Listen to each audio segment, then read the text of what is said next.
નમસ્કાર. ચાલો આજે એક એવી શક્તિની વાત કરીએ જે આપણા બધા પાસે છે, આપણી વાણીની શક્તિ. એક એવી તાકાત જે સંબંધો જોડી પણ શકે છે અને પળભરમાં તોડી પણ શકે છે. આજે આપણે જે પણ ચર્ચા કરીશું એ પંડિત શ્રીરામ શર્મા આચાર્યજીના અદ્ભુત પુસ્તક મધુર ઓર સારગર્ભિત સંભાષણમાંથી લીધેલું છે. તો ચાલો આ પુસ્તકના ઊંડાણમાં ડૂબકી લગાવીએ અને સમજીએ કે આપણા શબ્દોમાં ખરેખર કેટલી જબરજસ્ત શક્તિ છુપાયેલી છે. ક્યારેય વિચાર્યું છે કે આપણને બે કાન અને જીભ માત્ર એક જ કેમ મળી છે? આ પુસ્તકની શરૂઆત જ આ સીધા પણ ખૂબ ઊંડા સવાલથી થાય છે અને જવાબ એકદમ સ્પષ્ટ છે. આપણે બોલીએ એના કરતાં બમણું સાંભળીએ. આપણે પહેલાં ચિંતન કરીએ, મનન કરીએ, સારી સંગતમાંથી શ્રેષ્ઠ વિચારો ભેગા કરીએ અને પછી જ એ બધાનો જે સાર નીકળે એને આપણી વાણી દ્વારા વ્યક્ત કરીએ.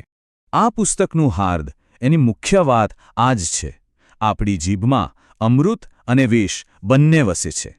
અમૃત એટલે શું?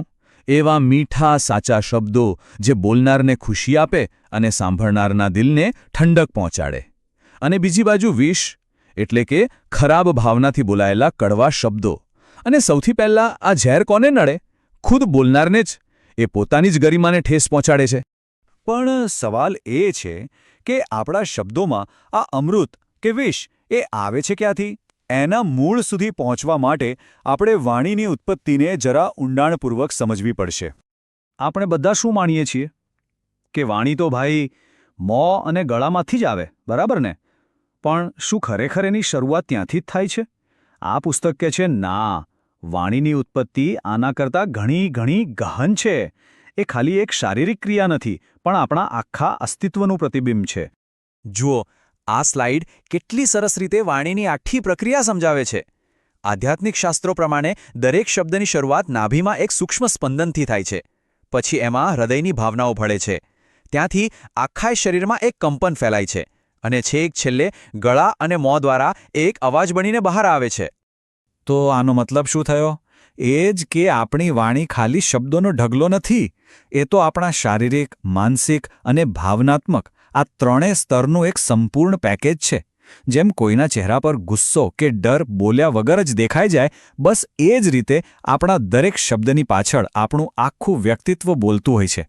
સારું, આપણે વાણીની ઉત્પત્તિ તો સમજી લીધી, પણ જ્યારે આ જ જબરદસ્ત શક્તિનો ખોટો ઉપયોગ થાય ત્યારે શું? ચાલો હવે વાત કરીએ કઠોર શબ્દોના એ ઝેરની અને એની ભયંકર વિનાશકારી અસરની.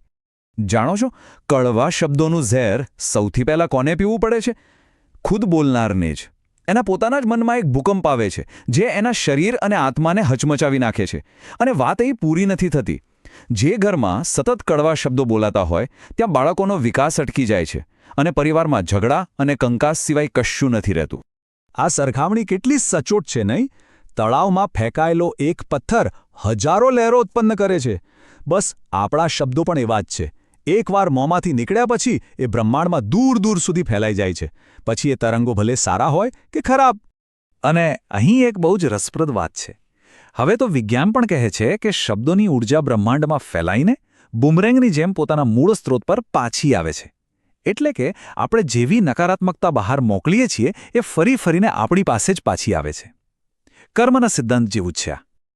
તો ચાલો હવે આ નકારાત્મકતામાંથી બહાર આવીએ અને વાણીની સકારાત્મક, રચનાત્મક શક્તિ તરફ જઈએ. જોઈએ કે આપણા શબ્દો કેવી રીતે અમૃત બની શકે છે. આ પુસ્તક પ્રમાણે સરસ્વતીએ માત્ર જ્ઞાનની દેવી નથી, પણ વાણીનું સૌથી શુદ્ધ અને ઉચ્ચ સ્વરૂપ છે.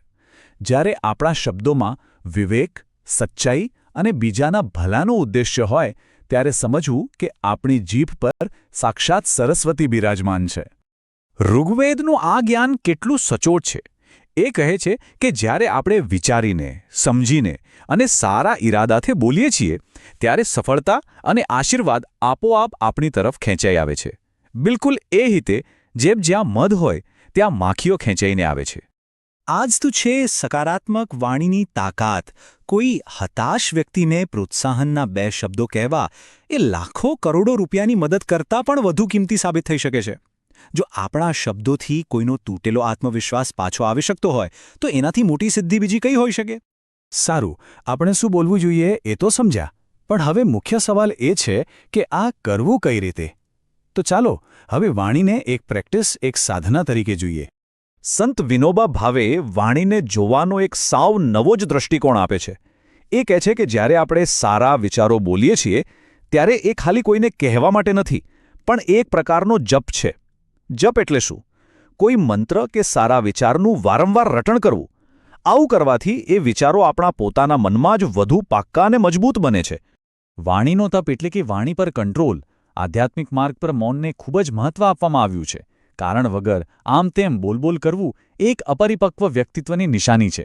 એટલે ઓછું બોલવું, કામનું બોલવું અને વિચારીને બોલવું એ જ સાચી સાધના છે. અને જુઓ, આ વાત કેટલી સુંદર રીતે બધું સમાવી લે છે.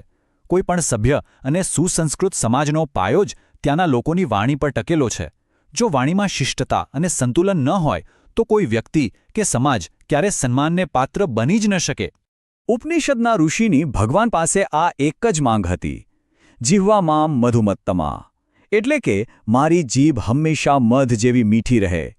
આપણી વાણી માટે પણ આનાથી મોટો કોઈ આદર્શ ન હોઈ શકે. તો આ સમગ્ર ચર્ચાનો સાર શું છે? બસ એટલો જ કે આપણા શબ્દો એવા બીજ છે જે આપણે આખા બ્રહ્માંડમાં વાવીએ છીએ. જો મીઠાશ વાવીશું તો સફળતા અને આનંદનો પાક મળશે, અને જો કડવાશ વાવીશું તો દુઃખ અને અફસોસ સિવાય કશો હાથ નહીં લાગે.